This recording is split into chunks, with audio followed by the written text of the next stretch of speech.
Adi na tibo. Diretsuhan mo. Tapos pakita mo rito. Marami pang isda dyan. Dito namingwit si ate mo eh. Diyan no. Pag sinay din na madalunot. Umulong ka pa dide. Nakadali. Ay wala na nga. Ay nagpahubas sila. Baka may pakapkap. Ayun oh. Ay ang bayabas. Nandyan po.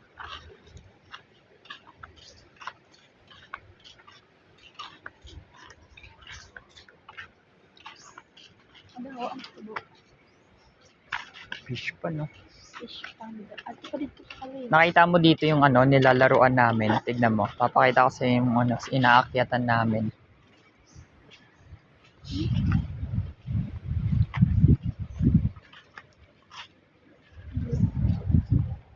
Adi na naman. Ayun oh, dami tilapia. Maliliit oh. Dito yun. Di eh na nga umalapit na oh. Pakita ko sa'yo kung saan kami naglalaro.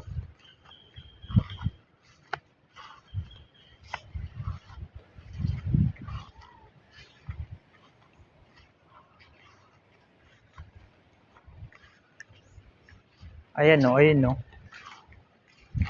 Ay, dito pa siya. Di na rin sinemento to, sinemento na rin to eh no. Yeah, dili ganun yung pwede sininto ho. Ala, dito pa yung pinaglalaroan namin no. Kain. Ayan no. Adi na tayo. Ayan, yung marami na yan. Diyan kami umaakyat. Nila Kyle. Ay.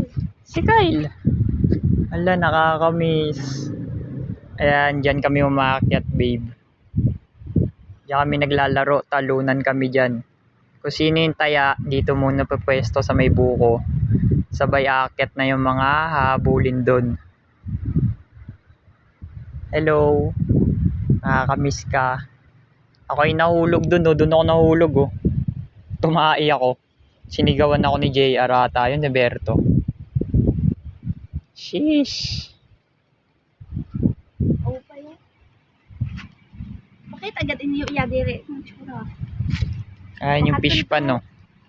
Isang buong Victoria. Isang buong Victoria ang fish pan na to. Laki-laki ng fish pan na to. At dito ka lamang liyan. Ayan, papunta yan dun. Sinlaki na ng Victoria to. Siguro nga malaki pa to sa Victoria. Kasya dito mga 20 quart. Grabe laki.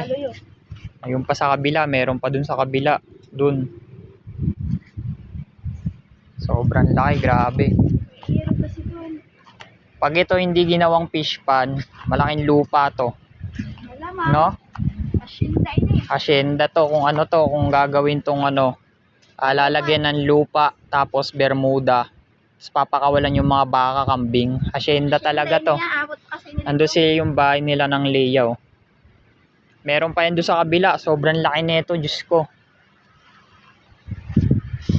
Grabe laking fish pan na to. Dito kami na nabuhay. Dito kami kumukuha ng ulam. Nagpapakapkap pa rin sila dito.